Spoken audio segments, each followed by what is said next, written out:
Uma nuvem de gafanhotos que pode devastar plantações grandes atinge mais de 10 países. Alguns deles, como Somália e Paquistão, decretaram estado de emergência.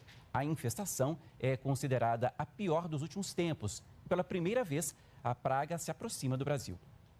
A nuvem de gafanhotos que avança pela Argentina desde maio, tendo como origem o Paraguai, onde destruiu lavouras de milho e mandioca, ameaça plantações em uma região argentina que faz fronteira com o Rio Grande do Sul. As nuvens não são formadas no Brasil desde a década de 1940. Autoridades argentinas informaram que 1 quilômetro quadrado de nuvem pode conter cerca de 40 milhões de insetos, com capacidade de consumir em um dia o equivalente ao que 2.000 vacas poderiam comer no mesmo período, ou 350 mil pessoas. Não é a primeira vez que a invasão de gafanhotos acontece na América do Sul. Por isso, junto com Bolívia e Paraguai, a Argentina coordena um plano regional de manejo para melhorar o status fitossanitário da região. A ameaça acontece também em outras partes do mundo. No final de maio, enxames de gafanhotos afetaram o Paquistão e ainda engoliram 35 mil hectares em partes do oeste e centro da Índia.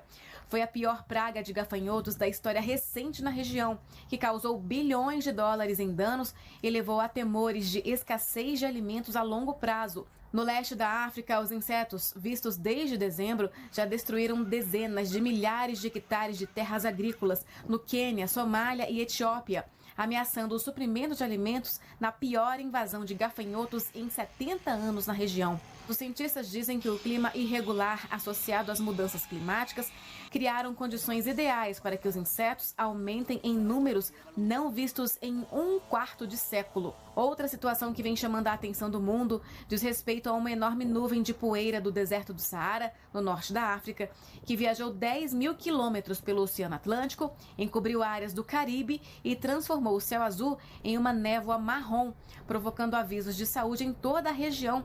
A nuvem de poeira segue em direção a outros países da América Central e também para o sul dos Estados Unidos. Sobre a nuvem de gafanhotos que você viu aí na reportagem, o Ministério da Agricultura do Brasil disse que já emitiu um alerta às superintendências federais de agricultura para que monitorem a situação e que orientem os agricultores sobre medidas de controle de praga, caso a nuvem realmente entre aqui no Brasil. Uma nuvem de gafanhotos que saiu do Paraguai e chegou à Argentina não deve afetar o Brasil. O Serviço Nacional de Sanidade e Qualidade Agroalimentar da Argentina alertou o Ministério da Agricultura sobre a proximidade dos insetos com a fronteira brasileira.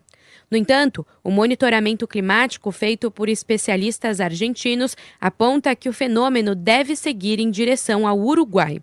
O enxame se move com altas temperaturas e ventos e, segundo a SOMAR Meteorologia, a previsão de baixas temperaturas e chuva na região fronteiriça. A ministra da Agricultura, Tereza Cristina, afirmou que a pasta emitiu alerta e acompanha a situação. Montamos já um plano de monitoramento para acompanhar o deslocamento desses gafanhotos. A gente espera que ele não chegue ao Brasil, mas todas as ações que podem ser tomadas já tem um grupo de acompanhamento e as ações que podem ser implementadas caso isso aconteça. O Ministério da Agricultura lembrou que os gafanhotos já causaram perdas às lavouras de arroz do sul do país na primeira metade do século XX. A praga havia sido controlada e estava em fase isolada desde então. Recentemente, voltou a causar danos na América do Sul, possivelmente por fatores climáticos.